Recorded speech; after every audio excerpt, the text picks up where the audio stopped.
Hi, welcome to my YouTube channel. ഇന്ന് നമുക്കൊരു അടിപൊളി നെയ്യപ്പം ഉണ്ടാക്കാം. അതിന് വേണ്ടിയിട്ട് ഞാൻ 1/4 കിലോ പച്ചരി ഒരു 3 മണിക്കൂർ കുതിർത്തെടുത്തിട്ടുള്ളതാണിത്. നല്ല വെള്ളത്തിൽ കുതിർത്ത് എടുക്കണം. നമുക്കിതിൻ്റെ വെള്ളമെല്ലാം ഊറ്റി കളഞ്ഞതിന് ശേഷം അരച്ചെടുക്കേണ്ടതാണ്. ഈ കപ്പിനാണ് ഞാൻ എടുത്തിരിക്കുന്നത്, അരി എടുത്തിരിക്കുന്നത്. ഇതൊരു 1/4 കിലോ കൊള്ളുന്ന കപ്പാണ്. 250 ml 250 ഗ്രാം കൊള്ളുന്ന കപ്പാണ്. അതിന് വേണ്ടിയിട്ട് എടുത്തിരിക്കുന്നത് എന്തൊക്കെയാണെന്ന് നോക്കാം. ഞാൻ ഒരു വലിയ ഉണ്ട ശർക്കരയുടെ പകുതി എടുത്ത് പാനിയാക്കി വെച്ചിട്ടുള്ളതാണിത്. പിന്നെ നെയ്യ് വേണം, ഉപ്പ് വേണം നമുക്ക്. പിന്നെ തേങ്ങാക്കൊത്ത് ഒരു 1.5 ടേബിൾ സ്പൂൺ തേങ്ങാക്കൊത്ത് ചെറുതായിട്ട് അരിഞ്ഞെടുത്തിട്ടുള്ളതാണ്. ഇത് നമുക്ക് നെയ്യിൽ വറുത്തെടുക്കണം. പിന്നെ ഞാൻ എടുത്തിരിക്കുന്നത് തേങ്ങാക്കൊത്ത് ഇല്ലെങ്കിൽ തേങ്ങ ചിരവിയതായാലും മതിയാകും. ഇവിടെ പിന്നെ ഞാൻ എടുത്തിരിക്കുന്നത് എള്ള് ഒരു 1/4 ടീസ്പൂൺ, നല്ല ജീരകം 1/4 ടീസ്പൂൺ, പിന്നെ എടുത്തിരിക്കുന്നത് 2 ഏലക്ക ചതച്ചെടുത്തിട്ടുള്ളതാണ്. അതിൻ്റെ തൊണ്ടൊക്കെ മാറ്റിയിട്ടുണ്ട്. പിന്നെ എടുത്തിരിക്കുന്നത് പാളയംകോടൻ പഴം ഇല്ലാത്തതുകൊണ്ട് റോബസ്റ്റ പഴമാണ് എടുത്തിരിക്കുന്നത്. ഇതിൻ്റെ പകുതി ഞാൻ എടുത്തിട്ടാണ് ഉണ്ടാക്കുന്നത്. പാളയംകോടൻ പഴം വെച്ചിട്ടാണ് സാധാരണ നെയ്യപ്പം ഉണ്ടാക്കാറുള്ളത്. അതില്ലാത്തത് കൊണ്ടാണ് ഈ പഴം യൂസ് ചെയ്യുന്നത്. ഞാനിവിടെ അതിൻ്റെ അരിയുടെ വെള്ളമെല്ലാം കളഞ്ഞിട്ട് ഞാനിവിടെ ജാറിലാക്കിയിട്ടുണ്ട്. ഇതിലേക്ക് പകുതി പഴം കൂടെ ഞാൻ കട്ട് ചെയ്ത് എടുത്ത് കൊടുത്തിട്ടുണ്ട്. ഇനി നമുക്കിതിലേക്ക് വെള്ളം ഒഴിക്കാൻ പാടില്ല. ഈ പാനിയാണ് നമ്മൾ എടുത്ത് ഇത് അരച്ചെടുക്കേണ്ടത്. പാനി ആദ്യം അരിച്ചെടുക്കണം. അതിലേക്ക് ആറിയതിന് ശേഷം മാത്രമേ ഇതിലേക്ക് അരിച്ച് നമ്മൾ ചേർക്കാവൂ. പാനി ഞാനിവിടെ അരിച്ചെടുക്കുന്നു. ഇതിൻ്റെ കല്ലും കട്ടയെല്ലാം കളയണം നമ്മൾ. ഇതൊരു 1/4 കപ്പ് പാനിയുണ്ട്. ഇത് മുഴുവനായിട്ട് നമ്മൾ ആദ്യം ഒഴിച്ച് അരയ്ക്കാൻ പാടില്ല. കുറേശ്ശെ നമ്മൾ ഒഴിച്ച് അരച്ചെടുക്കണം. ഇപ്പം ഞാൻ ഒരു പ്രാവശ്യം ഇവിടെ അരച്ചെടുക്കാൻ പോവാണ്. ഇത് ഫൈനായിട്ട് അരഞ്ഞ് പോകേണ്ട ആവശ്യമില്ല. ഞാനിവിടെ ഒരു പ്രാവശ്യം അരച്ചെടുത്തു. ഇനി രണ്ടാമതും കുറച്ചും കൂടെ പാനി ചേർക്കാൻ പോവുകയാണ്.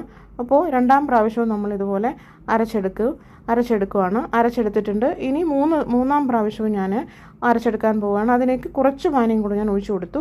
അപ്പോൾ മൂന്നാമത്തെ തവണയും ഞാൻ അരച്ചെടുത്തിട്ടുണ്ട്. ഈ ഒരു പരുവം മതിയാവും. ഈ ഒരു തരി പോലെ കിടക്കണം. നമ്മൾ ഇതിലേക്ക് വെള്ളമോ ഒന്നും ചേർക്കാൻ പാടില്ല. ഈ ഒരു പരുവത്തിൽ നമ്മൾ ഈ മാവിനെ ഒരു ഉണങ്ങിയ പാത്രത്തിലേക്ക് മാറ്റിയിട്ട് ഒഴിച്ചു കൊടുക്കണം. ഈ ബാക്കി പാനി നമുക്ക് മാറ്റി വയ്ക്കാം. ഇത് പിന്നീട് യൂസ് ചെയ്യാം. ചുടാൻ തുടങ്ങുന്നതിന് മുമ്പേ നമുക്ക് വേണമെങ്കിൽ ഒഴിച്ചു കൊടുത്താൽ മതിയാവും. ഇപ്പോൾ ഈ ഉണങ്ങിയ പാത്രത്തിലേക്ക് മാവ് ഒഴിച്ചു കൊടുക്കാം. മാവ് ഒഴിച്ചു കൊടുത്ത് നന്നായിട്ടൊന്ന് ഇളക്കി നോക്കണം ഇതിൻ്റെ പരുവം എങ്ങനെയുണ്ടെന്ന്. നല്ല ഇഡലി ഉണ്ടാക്കുന്ന ഒരു പരുവത്തിൻ്റെ മാവാണ് നമുക്ക് കിട്ടിയിട്ടുള്ളത്. ഈ ഒരു കൺസിസ്റ്റൻസിയിൽ മതിയാവും. വേണമെങ്കിൽ പിന്നീട് ചേർത്തുണ്ടാക്കാവുന്നതാണ്. ഇതിലേക്ക് നമ്മൾ എടുത്തു വച്ചിരിക്കുന്ന ജീരകം, എള്ള്, ഏലക്ക ചതച്ചതും കൂടെ ചേർത്തിട്ട് ഇളക്കി കൊടുക്കാം. ഇനി നമുക്ക് തേങ്ങാക്കൊത്ത് മൂപ്പിച്ചെടുക്കണം. അതിലേക്ക് ഞാൻ ഫ്രൈ പാനിലേക്ക് 1 ടേബിൾ സ്പൂൺ നെയ്യ് ചൂടായതിനു ശേഷം നമുക്ക് തേങ്ങാക്കൊത്ത് വറുത്തെടുക്കാം. നെയ്യ് ഇടാൻ വേണ്ടി മാത്രം ശ്രദ്ധിക്കുക. അത്ര മാത്രമേ ഉള്ളൂ. പിന്നീട് ഇതിലേക്ക് എണ്ണയൊന്നും ചേർത്ത് നമ്മൾ ഫ്രൈ ചെയ്യേണ്ട ആവശ്യമില്ല. നെയ്യാണ് ഇതിൽ ഏറ്റവും ടേസ്റ്റ് കൊടുക്കുന്നത്. അപ്പോൾ നെയ്യപ്പം നെയ്ക്കകത്താണ് നമ്മൾ സാധാരണ നെയ്യിൽ വറുത്താണ് എടുക്കാറുള്ളത്. അപ്പോൾ ആറിയതിന് ശേഷം നമുക്ക് ഇതിലേക്ക് ഒഴിച്ചു കൊടുക്കാം. നന്നായിട്ടൊന്ന് ഇളക്കി കൊടുക്കാം. ഇത് 1.5 മണിക്കൂർ 2 മണിക്കൂറും കൊണ്ട് പെട്ടെന്ന് ഇൻസ്റ്റൻ്റായിട്ട് ഉണ്ടാക്കുന്ന നെയ്യപ്പം ആയതുകൊണ്ട് നമുക്ക് കുറച്ച് സോഡാപ്പൊടി, ഒരു പിഞ്ച് സോഡാപ്പൊടി നമുക്കിതിലേക്ക് ചേർത്ത് കൊടുക്കണം. കൂടുതലാകാൻ പാടില്ല. നമുക്ക് ഒരു പിഞ്ച് സോഡാപ്പൊടി ചേർത്തിട്ട് കൊടുത്ത് നന്നായിട്ടൊന്ന് ഇളക്കി വയ്ക്കണം. കൂടുതൽ സമയം കൂടുതൽ മണിക്കൂർ ഇരിക്കുവാണെങ്കിൽ നമുക്ക് ഈ സോഡാപ്പൊടി ചേർത്ത് കൊടുക്കേണ്ട ആവശ്യമില്ല. ഇപ്പോൾ ഞാൻ ഒരു 2 മണിക്കൂറിനുള്ളിൽ ഉണ്ടാക്കുന്നതുകൊണ്ടാണ് ഞാൻ ഈ ഒരു പിഞ്ച് സോഡാപ്പൊടി ചേർത്ത് കൊടുക്കുന്നത്.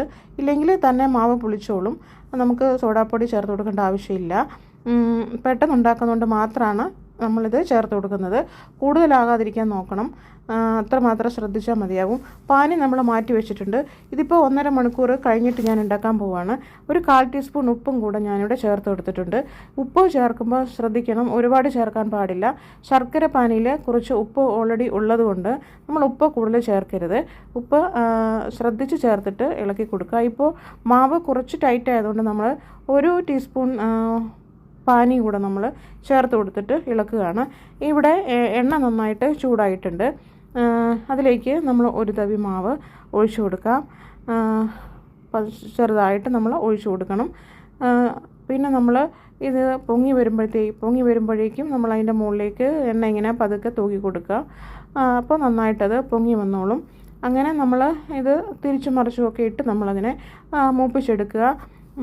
എപ്പോഴും ശ്രദ്ധിക്കേണ്ടത്, നമ്മൾ ആദ്യമായിട്ട് നമ്മൾ നെയ്യപ്പം ഉണ്ടാക്കാൻ തുടങ്ങുമ്പോൾ നോൺ സ്റ്റിക്ക് പാത്രം എടുക്കാനും ശ്രദ്ധിക്കുക. ഇല്ലെങ്കിൽ ചീനച്ചട്ടി അങ്ങനെ എന്തെങ്കിലും ആണെന്നുണ്ടെങ്കിൽ അലൂമിനിയം പാത്രം നമ്മൾ എടുക്കുകയാണെങ്കിൽ അത് മാവ് ചിലപ്പോൾ ആദ്യം നമ്മൾ മാവ് ഒഴിക്കുമ്പോൾ അതിൻ്റെ അവിടെ പാത്രത്തിൽ ഒട്ടിപ്പിടിക്കാനുള്ള ചാൻസ് ഉണ്ട്. അപ്പോൾ നമ്മളെപ്പോഴും ആദ്യം നമ്മൾ നോക്കുമ്പോൾ നമ്മൾ നോൺ സ്റ്റിക്ക് പാത്രം മാത്രം എടുക്കാനും ശ്രദ്ധിക്കുക. അത്രമാത്രം മതി. ഇത് നന്നായിട്ടൊന്ന് മൂത്തതിന് ശേഷം ഇങ്ങനെ ഇതുപോലെ തിരിച്ചു മറിച്ചു വിട്ട് നല്ല രീതിയിൽ മൂപ്പിച്ചെടുക്കുക. ഒരുപാട് കരിഞ്ഞു പോകരുത്.